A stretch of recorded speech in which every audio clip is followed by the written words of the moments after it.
नमस्कार दर्शक बंधु मु आकाश आपण मानक स्वागत करुच्ची आजिर आउ एक नुआ भिडियो रे। तो आपण माने समस्ते जानिथिबे जे केंद्र सरकार तरफ जो पीएम किसान योजना जो कृषक मानक प्रत्येक वर्ष केंद्र सरकार तरफ 3टी किस्ती मोट 6000 टंकार आर्थिक सहायता राशि प्रदान करा जाय थाए। तो प्रत्येक किस्ती जो कृषक माने पीएम किसान योजना रे रजिस्ट्रेशन करिथांती तो सेमानंको प्रत्येक किस्ती 2,000 टंका हिसाब रे मोट 3टी किस्ती 6000 टंका प्रदान करा जाय थाए। जदि आमे देखिबा गत जो 19तम इंस्टॉलमेंट आपण मानको फेब्रुआरी 24 तारिख रे केंद्र सरकार तरफ प्रदान करा जायथिला। तेणु वर्तमान जहाँकि पीएम किसान योजना रे जो हिताधिकारी माने रहिचंती बा जो माने पीएम किसान योजना रो हिताधिकारी अटंती तो सेमानंको पाई गोटे बहुत बड़ गुरुत्वपूर्ण अपडेट रहिछि जहाँकि पीएम किसान रो 20तम इंस्टॉलमेंट आगो को आसीबा पाई जाउछि। तो ई 20तम इंस्टॉलमेंट आसीबा पूर्वरु आपण मानको जहाँकि मुख्यतः 4टी काम करबा पाई पड़िबो। जदि आपण माने एही 4टी काम करू नांती ताहाले परवर्ती समय रे आपण मानको पीएम किसान योजना रो टंका मिलिबो नाही। तो आसंतु आजिर ए भिडियो रे आपण माने कोन कोन कले आपण माने पीएम किसान योजना रो टंका पाई परिबे तो से विषय रे संपूर्ण डिटेल्स जानिबा। ता पूर्वरु जदि चैनल को प्रथम थर विजिट करूचंती वीडियो को लाइक करिवे आ चैनल टी को सब्सक्राइब करबा सहित पाखरे थिबा बेल आइकन टी को क्लिक करी ऑल रे सेट कर देबे। तो गत 30 तारिख दिन आपण माने जानिथिबे जे राज्य सरकार तरफरु सीएम किसान योजना रो सहायता राशि प्रदान करा गला जेउथिरे क्षुद्र नाममात्र चाषी एवं भूमिहीन परिवार माननको 5000 टंका एवं क्षुद्र नाममात्र चाषी जो माने रहिचंती तो सेमाननको 2000 टंकार आर्थिक सहायता राशि प्रदान करा गला। तेणु वर्तमान जो माने पीएम किसान योजनार हिताधिकारी माने रहिचंती तो सेथिरे केवल चाषी माननको शामिल करा जायछि बा जे मानक पाखरे जमी रहिछि तो सेमाने केवल सेथिरु ही लाभ पाई परिबे। तो एथिरे भूमिहीन परिवार माननको लाभ मिलि न थाए। तो मने रखंतु जून मासरे आपण माननको टंका जाकी मिलिबा पई जाउछि। तेणु जून मासरे जदि आपण माने टंका पाइबा पई चाहुचंती ताहले आज ही मु आपण माननको जो सब कथा कहिबी तो वर्तमान आपण मानक पाखरे समय अछि। तो आपण माने ताको जदि सब ठीक करके रखुचंती ताहले आपण माने 100% टंका पाई परिबे।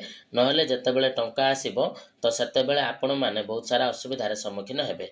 तेणु पीएम किसान योजनार टंका पाइबा पई हेले जो क्राइटेरिया रहिछि जेउथरे कि आपण माननको 3टी मुख्य काम रहिछि। प्रथम कामटी होछि आपण मानकर ई केवाईसी जाकि पीएम किसान पोर्टल रे क्लियर होइके रहितबा दरकार अर्थात ई केवाईसी टी एठी मैंडेटरी अछि। 2 नंबर आपण मानकर रहिछि जोटा कि लैंड सेटिंग। तो एही प्रॉब्लम टी बहुत जनकर होइताय जेहेतु लैंड सेटिंग पाई बहुत सारा हिताधिकारी को टंका आसी न थाए। एवं 3 नंबर जोटा कि रहिछि डीबीटी। तो डीबीटी जे मानकर एक्टिवेट न थाए तो टंका आसिला बेले मध्य आपण माननको विभिन्न समय रे असुविधार सम्मुखीन हेबाको पड़ि थाए।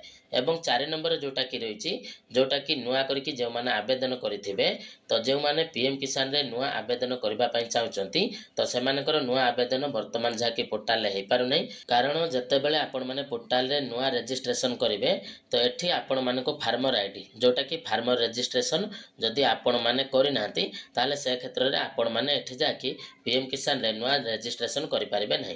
तेणु ओडिसा रे जे माने नुआ कृषक रहिचंती तो से माने पीएम किसान रो सहायता राशि पाइबा पई हेले तो सरकारकर नियम अनुसार जदि आपण माने सीएम किसान रे आवेदन करिचंती बा सीएम किसान जदि आपण मानकर अप्रूव हे कि टंका आसीची ताले ऑटोमेटिक जाकि आपण मानकर सेटा पीएम किसान रे कन्वर्ट हे पारिबो अर्थात आपण माने पीएम किसान रो मध्ये टंका पाई पारिबे। किंतु जदि आपण माने सीएम किसान रे आवेदन करिचंती एवं पीएम किसान रे आवेदन करबा पई चाहुचंती ताले न्यू रजिस्ट्रेशन आपण माने करि पारिबे। किंतु मन रखिबे पीएम किसान रे न्यू रजिस्ट्रेशन करबा पई हेले आपण माननको एग्रीस्टॉक रो फार्मर आईडी देबाको पड़िबो जेउथिरे आपण मानकर निज नाम रे जमी थिबा दरकार नहले आपण माने सेठी रजिस्ट्रेशन करि पारिबे नै।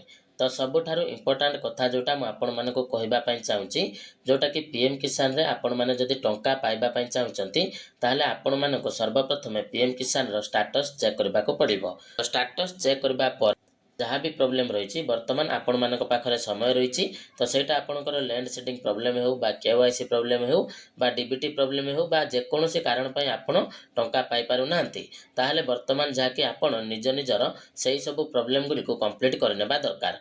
कहीं वर्तमान जदि आपण माने ताको सब कंप्लीट कर नेउचंती तापरे कोन हबो ना आपण माननको टंका आसीबा पूर्वरु आपनकर सब किछि क्लियर थिबो एवं आपण माने तापरे टंका पाई परिबे। तेणु आपण माननको कोन करबा पई पड़िबो ना निजर रजिस्ट्रेशन नंबर बाहर करबा पई पड़िबो। रजिस्ट्रेशन नंबर बाहर करने जो मोबाइल नंबर आपंकर पीएम किसान रजिस्ट्रेशन अच्छी तो से मोबाइल नंबर और कैप्चा कोड को देखिए जहाँकि आपण मैंने गेट ओटीपी ऑप्शन रे क्लिक करेंगे। देखो जो ओटीपी आपण मानकर आसो से ओटीपी टी को आपण मैंने एंटर करदे। तो ओटीपी एंटर कर सारा पर गेट डिटेल्स ऑप्शन रे आपण मैंने क्लिक करेंगे जोटि कि आपण मैंने निज निज रजिस्ट्रेशन नंबर पाइबे। तो से रजिस्ट्रेशन नंबर को आपण मैंने कॉपी कर नेबे। रजिस्ट्रेशन नंबर को कॉपी कर सारा पर न्यू ईयर स्टाटस ऑप्शन को आपण मैंने पुणी थर आसबे एवं ता ऊपर क्लिक करनेबे। तो न्यू ईयर स्टाटस ऑप्शन रे क्लिक कला परे एठी आपण माने निज निज रजिस्ट्रेशन नंबर को देबे एवं जो कैप्चा कोड रही तो से कैप्चा कोड को आपण माने भल भाव रे एंटर कर देबे एवं कैप्चा कोड को एंटर कर सारबा परे पुणी थरे गेट ओटीपी ऑप्शन रे क्लिक करबे। आपण माने जे मोबाइल रे निज निजर ई केवाईसी करिथिबे तो सेही नंबर को आपण मानकर पुणी थरे ओटीपी जिवो। तो देखंतु ओटीपी वर्तमान जाकी मोबाइल नंबर को आसी गला तो सेही ओटीपी टी को मु एठी आउ थरे एंटर कर नेउची। तो ओटीपी एंटर कर सारिबा परे गेट डाटा ऑप्शन रे क्लिक करेंगे। तो तापर संपूर्ण डिटेल्स एठी आपण मानकर आसीजिवो जेमिति कि लास्ट पेमेंट आपण माने केबे पाइथिले देखंतु 24 तारिख रे आपण मानकर लास्ट पेमेंट आसीथिला एवं जोटा कि आपण मानकर एलिजिबल स्टेटस एठी देखौथिबो।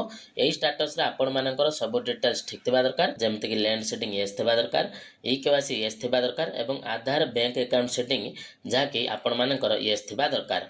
तो देखंतु लास्ट टाइम हमर ई केवाईसी जोटा करा जायथिला 12/1 अर्थात जनवरी मासरे करा जायथिला एवं फेब्रुआरी मासरे टंका आसीथिला। तेणु वर्तमान जदि आपण मानकर ई केवाईसी कंप्लीट हेई नै बा जदि भी आपण मानकर हेइछि ताले आपण माने पुणी थरे चेक कर नियंतु एवं जदि आपण मानकर लैंड सेटिंग रे प्रॉब्लम अछि बा बैंक रे डीबीटी प्रॉब्लम अछि ताले डिस्क्रिप्शन ले सब वीडियो रो लिंक अछि। तो आपण माने से वीडियो को देखिकि सेही काम गुडी को आपण माने करि पारिबे। तबे आशा करूची वीडियोटी आपण मानक निहाती इनफॉर्मेटिव लागिथिबो।